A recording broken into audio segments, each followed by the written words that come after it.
infos du Congo. Je vous invite sur le meilleur blog de Belgique, www.banamikili.skyblog.com.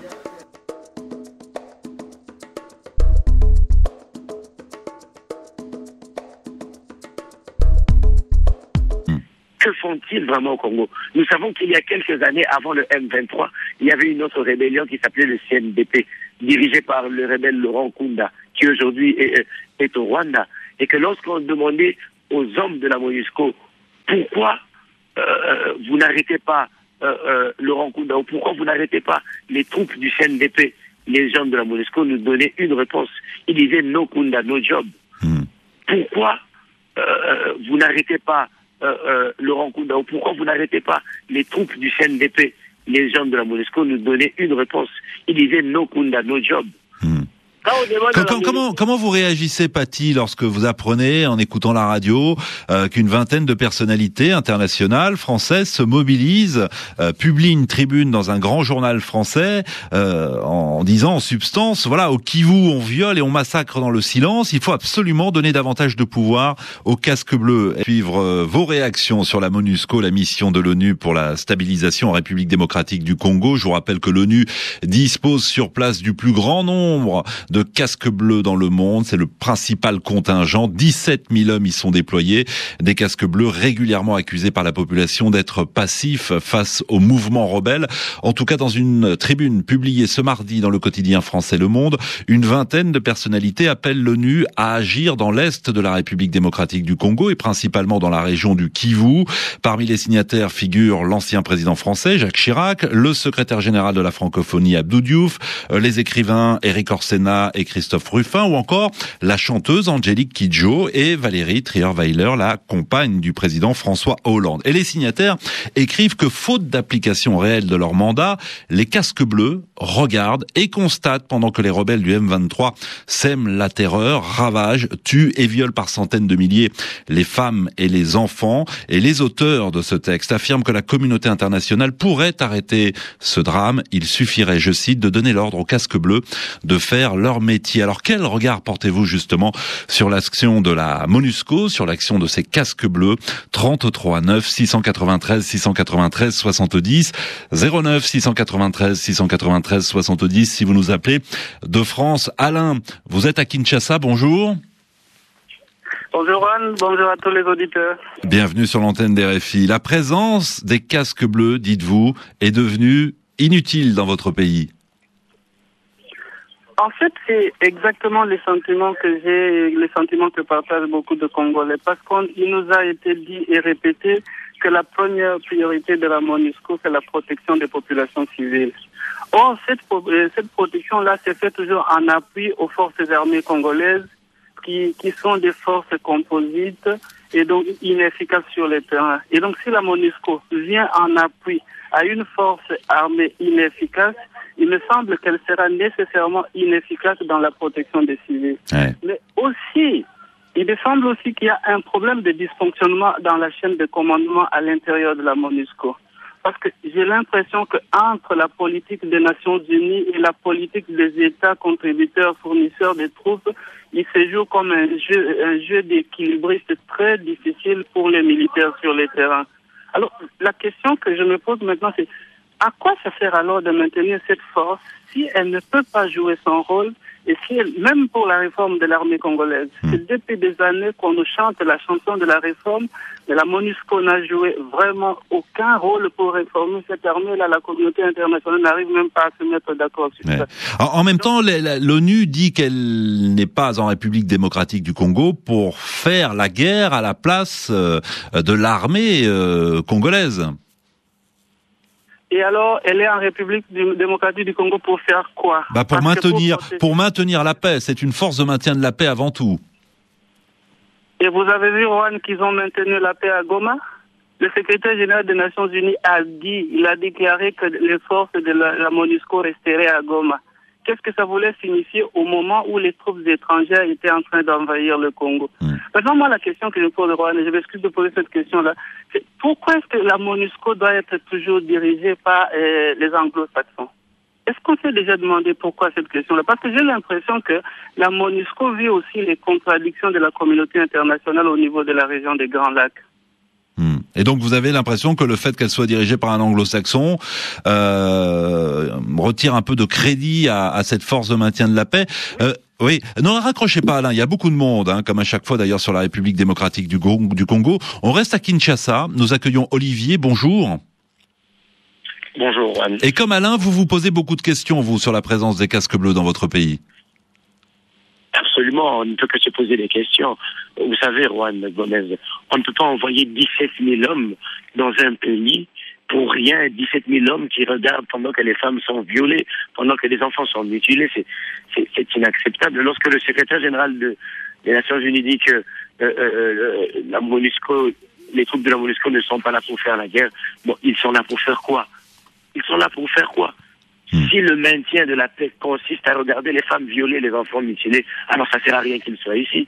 Mais en même temps, je pense que je vais me répéter parce que c'est vrai que le mandat de la MONUSCO, il est clair et en même temps, il est mal compris par la population congolaise. En tout cas, elle attend davantage des casques bleus. La MONUSCO, elle est supposée intervenir en soutien de l'armée congolaise et non de remplacer cette armée congolaise. Alors, qui est responsable finalement? L'armée congolaise ou les Nations Unies qui devraient peut-être revoir leur mandat, en tout cas revoir, oui, effectivement, le contenu de ce mandat? Il est clair que la protection de l'intégrité territoriale de la RDC est un travail dévolu à l'armée congolaise. Mais si la MONUSCO dit que son mandat est celui d'assurer la protection des civils et que nous constatons que là où la MONUSCO se trouve, il y a des exactions et des femmes violées, alors nous avons des questions à nous poser. Que font-ils vraiment au Congo? Nous savons qu'il y a quelques années, avant le M23, il y avait une autre rébellion qui s'appelait le CNDP, dirigée par le rebelle Laurent Nkunda, qui aujourd'hui est au Rwanda. Et que lorsqu'on demandait aux hommes de la MONUSCO pourquoi vous n'arrêtez pas Laurent Nkunda, ou pourquoi vous n'arrêtez pas les troupes du CNDP, les gens de la MONUSCO nous donnaient une réponse. Ils disaient no Nkunda, no job. Ouais, effectivement. Alors c'est vrai que ça suscite beaucoup d'interrogations, évidemment, le mandat des Nations Unies. Même Laurent Fabius, le ministre français des Affaires étrangères, estimait le mois dernier, lorsque Goma est tombé entre les mains du M23, il estimait que le mandat de la force de maintien de la paix était à revoir. Je reprends ses propos: déployer 17 000 hommes et fixer un mandat qui ne permet pas d'intervenir, c'est absurde, disait Laurent Fabius. Merci à tous les deux, Olivier de Kinshasa et Alain. On va donner la parole à d'autres auditeurs. 33 9 693 70. Jacques nous dit que le mandat de la MONUSCO doit être revu, sinon les casques bleus n'ont plus leur place en République démocratique du Congo. C'est ce que nous dit donc Jacques sur la page Facebook de l'émission. Charles nous dit les casques bleus ont échoué dans leur mission en République démocratique du Congo. Ils sont tout de même présents depuis maintenant 10 ans. Floris, la RDC doit d'abord compter sur sa force militaire plutôt que sur la MONUSCO. La MONUSCO, dit-il, est une force touristique. C'est ce que disait d'ailleurs il y a quelques semaines le président ougandais, Museveni. Il affirmait que la force de l'ONU en République démocratique du Congo était une grande honte et qu'elle se livrait à une sorte de tourisme militaire. Yves, bonjour. Bonjour. Vous nous appelez de Lubumbashi. Alors vous, contrairement aux deux premiers auditeurs et aux internautes que je viens de citer à l'instant, vous dites qu'on ne peut rien reprocher finalement aux casques bleus présents en République démocratique du Congo. Oui. Il faut faire la lecture des choses, une lecture positive des choses. C'est que la MONUSCO est régie en République démocratique du Congo par un mandat qui lui confère le rôle de maintenir la paix. Si la population attend beaucoup de la MONUSCO, c'est parce que nous avons une armée qui est mal organisée et que le rôle de l'armée, la population attend que ce rôle-là soit joué par la MONUSCO. Malheureusement, cette MONUSCO est limitée. Il faudrait revoir le mandat de la MONUSCO, que ce soit plutôt une force d'imposition de la paix, que la MONUSCO soit amenée à agir sur le terrain, à intervenir en fonction du mandat qui doit être révisé. Et d'ailleurs, le monde... Mais excusez-moi, Yves, ça fait des années... Yves, Alors il y a un petit décalage, c'est normal, puisque vous êtes à Lubumbashi, ce sont les réseaux satellites. Ça fait des années et des années que les populations réclament une modification du mandat de la MONUSCO. Pourquoi ce n'est pas fait? Alors, il faut lire aussi l'histoire. Hier, c'était la MONUC. De la MONUC à la MONUSCO, il y a eu une réforme, et on peut encore réformer les choses aujourd'hui. Et d'ailleurs, pour votre information, j'ai lu sur Le Monde aujourd'hui que l'ONU est en train de travailler pour mettre au sein de la MONUSCO une brigade d'intervention rapide. Ça veut dire que les choses marchent de l'avant et que demain, la MONUSCO sera amenée à intervenir et à imposer la paix contrairement à son mandat d'aujourd'hui. Donc les casques bleus ne font qu'appliquer évidemment le mandat délivré par le Conseil de sécurité des Nations Unies. Malgré tout, est-ce que leur présence est efficace, Yves? Est-ce que c'est nécessaire d'avoir autant de casques bleus? Bon, ils sont limités par leur rôle. En fait, ils remplissent le rôle qui leur est dévolu actuellement par le mandat de maintien de la paix. Et en dehors de ça, n'attendons pas qu'ils agissent autrement, sinon ça serait pratiquement, on dira que la MONUSCO devient le M23. Oui. Bien sûr, la MONUSCO doit respecter le mandat que lui confèrent les Nations Unies. Yves, merci de nous écouter à Lubumbashi. Dominique est en région parisienne. Bonjour Dominique. Bonjour Anne, bonjour tous les auditeurs de la RFI. Alors, quel bilan dressez-vous de la présence des casques bleus depuis maintenant 10 ans en RDC? Alors, je crois que le bilan est vraiment négatif parce que on ne peut pas continuer à garder une force qui est sur place avec, je ne sais pas si vous voyez, c'est qu'elle représente 17 000 casques bleus, ce sont 17 000 combattants. Donc moi, je crois que le bilan est négatif. Moi, je veux suggérer à ce que on recourt à une force essentiellement africaine. Bon, il y a 2 pays en Afrique qui n'ont pas impliqué dans ce qui se passe en RDC. Mais pourquoi ne pas recourir à ces pays qui sont juste voisins de la RDC? On recourt à une force dont les commandements viennent de très loin et ça prend beaucoup de gymnastique pour prendre des résolutions qui permettra à ce que cette force puisse intervenir, soit une force d'intervention et une force d'interposition. Ça, c'est un élément aussi très important et très capital. Donc ce n'est pas tant les hommes qui sont sur le terrain qui posent problème, c'est plus le contenu du mandat, le pouvoir que l'on donne à ces casques bleus. Ah oui, tout à fait. D'accord, non, parce que vous dites qu'il faudrait qu'une force africaine serait plus efficace. Moi, je pense qu'une force africaine serait plus efficace par rapport à la force de la MONUSCO. Je crois que vous l'avez vu, il y a eu des aventures en RDC autant de fois. Je peux prendre ne fût-ce qu'un petit exemple, l'intervention de l'Angola l'autre fois. Il y avait des problèmes entre Congolais, bien sûr, oui, mais il y avait des forces juste à côté. On a fait recours à l'Angola qui a pu sauver la RDC de cette situation. Il y a tant d'autres forces au sein même de la MONUSCO. Il y a les Ghanéens qui combattent là-dedans. Ce sont des forces africaines. On peut recourir à ces forces-là au lieu toujours qu'on soit en train de revenir sur les mêmes choses, et ça fait plus de 10 ans. Mais dans l'entretemps, il y a des gens qui meurent. Ouais, plus de 10 ans et des milliards dépensés, comme nous le dit Christian sur la page Facebook, plus de 10 ans, des milliards de dollars gaspillés chaque année. Avec un brin d'ironie, Christian dit l'ONU n'a réussi qu'à implanter une Radio Okapi, on salue d'ailleurs nos confrères, Radio Okapi qui passe ses journées et ses nuits à crier tout haut les incompétences de la MONUSCO. C'est tout à fait vrai. C'est pour que la MONUSCO fonctionne au Congo, c'est toute une logistique. Il faut voir ce qu'ils dépensent en termes de carburant, par exemple, pour faire les soi-disant patrouilles sur la ville, sur l'étendue de la République. C'est toute une logistique pour que ça fonctionne, mais c'est coûteux, très coûteux. Ouais. Pourquoi on doit continuer à gaspiller des dollars comme ça? 1 milliard 200 millions d'euros chaque année, c'est le coût de ces 17 000 hommes déployés en République démocratique du Congo. Merci Dominique. Maurice, bonjour. Oui, bonjour. Voilà. Vous êtes à Kinshasa. La MONUSCO ne peut pas se substituer à une armée nationale, dites-vous. Oui, tout à fait. Juan. Ici, on a un problème de déficit d'information réel dans ce pays.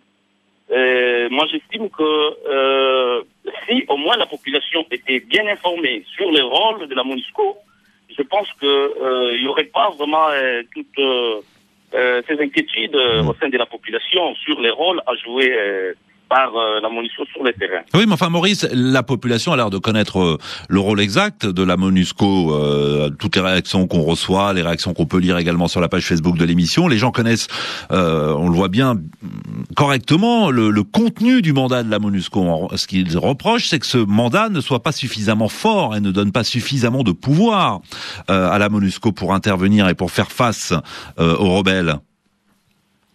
Et moi, comme je l'ai dit au standard, que la MONUSCO ne va pas se substituer en armée nationale. Alors, il y a un problème d'abord au niveau interne. Il y a la quasi-inexistence de l'État. Hein, ça a été révélé même il y a quelques jours par Hervé Latsou. Hein. Il y a problème de déficit d'organisation de l'État, problème de leadership. C'est ça d'abord qui sera la cause de l'instabilité et de la situation sécuritaire à l'est du pays. Oui, Hervé Latsou, qui est le responsable des opérations de maintien de la paix aux Nations Unies, et qui disait notamment il y a quelques semaines au moment de la chute de Goma, il disait sur notre antenne que les troupes du M23 étaient entrées au nez et à la barbe des troupes congolaises. Oui, tout à fait. Vous avez suivi de M23 la troupe de Goma. Il y a eu la MONUSCO qui était aux côtés de FARDC, qui devait venir en appui. Et ce qu'ils ont fait même à 30 km avant, je crois, 2 semaines de la prise de Goma. Ils ont aidé, ils ont appuyé les FARDC, et vous avez vu les résultats sur le terrain. Ils ont infligé des lourdes pertes en vie humaine au M23. Alors Maurice, vous êtes à Kinshasa, on me fait signe que nous avons Paty ou Patrick, je ne sais plus. Paty, voilà, on me dit ça au casque, on est en direct. Paty, vous êtes à Bunia, bonjour. Allô, bonjour, Juan, bonjour à tous les auditeurs de la RFI. Et vous qui êtes... Par rapport à cette émission. Oui. On vous écoute alors, Paty, parce qu'il y a un léger décalage. Oui, la MONUSCO, pour le moment, au Congo, la MONUSCO ne fait absolument rien. Parce que quand on a des près de 17 000 hommes ici en RDC, quand il y a les problèmes ici à l'Est, la MONUSCO ne fait rien. Alors qu'il y a des populations qui sont en train d'être tuées, il y a des femmes violées, nous constatons vraiment la MONUSCO ne fait rien. Même ici à Bunia, nous avons des problèmes à tout moment. La MONUSCO ne pas vraiment maintenir l'ordre. Nous avons des problèmes de coupe d'amateurs ici à tout moment. Mais vous allez voir les hélicos de la MONUSCO qui est en train de circuler ici. Ouais. Ça peut autant faire quelque chose. Alors attendez, excusez-moi, la liaison téléphone, Paty, n'est pas très bonne avec Bunia, mais c'est évidemment important d'entendre nos auditeurs à l'est de la République démocratique du Congo. Quand vous dites qu'elle ne fait rien, est-ce que malgré tout vous voyez les casques bleus à Bunia? Est-ce qu'ils sont physiquement présents ou est-ce que vous ne les voyez simplement survoler la ville en hélicoptère? Nous voyons seulement les hélicos en train de circuler. Je pense que là, s'il y avait la prise de la ville de Goma, nous avons vu la population était fâchée, ils ont pillé certaines maisons des agents de la MONUSCO. Et la MONUSCO était là en train d'évacuer ces personnels. Ça pour autant passer à la population. Les hélicoptères circulaient seulement ça pour autant faire quelque chose. Ouais. C'est pourquoi nous voyons que cette force-là est faible. Nous voulons qu'on puisse remplacer cette force par une force internationale comme l'Artémis en 2003. Nous avons vu dans 3 mois, l'Artémis était parvenue à maintenir l'ordre. Mais pourquoi la MONUSCO qui a fait plus de 10 ans ne fait rien? Ouais. Comment vous réagissez, Paty, lorsque vous apprenez, en écoutant la radio, qu'une vingtaine de personnalités internationales françaises se mobilisent, publient une tribune dans un grand journal français, en disant en substance, voilà, au Kivu, on viole et on massacre dans le silence, il faut absolument donner davantage de pouvoir aux casques bleus. Comment vous réagissez à ce genre de réaction de personnalités internationales?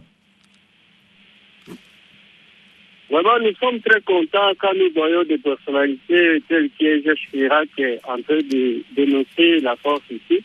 Ça nous fait vraiment plaisir. Nous voulons qu'on puisse changer le mandat de la MONUSCO, que la MONUSCO soit une force d'intervention, pas une force d'observation. Parce que nous constatons la MONUSCO qui est là comme observatrice. Nous ne sommes pas d'accord avec cette force. Alors, vous dites que c'est une force observatrice. Prosper, lui, qui est à Kinshasa, il nous dit effectivement, ils font de l'observation, donc ils sont d'une certaine façon complices des rebelles. Bonjour, Prosper. Bonjour, monsieur Gomez. Vous parlez de complicité, vous? Oui, tout à fait.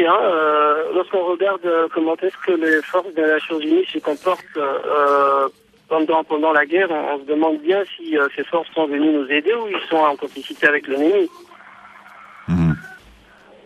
Ouais, c'est un sentiment d'ailleurs partagé qui revient souvent dans vos réactions.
On vient à Congo pour tous ces systèmes sanguinaires. Merci pour la vie en tout cas, il commis trop bien. Je sais que les Bachir, la Kinshasa, va aussi bien. Voilà ce que vous avez pu là. Awa kapose. Ana uzana pesa kunupatenga kutu clients na lozi. Nazo ya lisi. Tika oye, tika laki kumsana. Oya matona da champagne wana. O tika laki.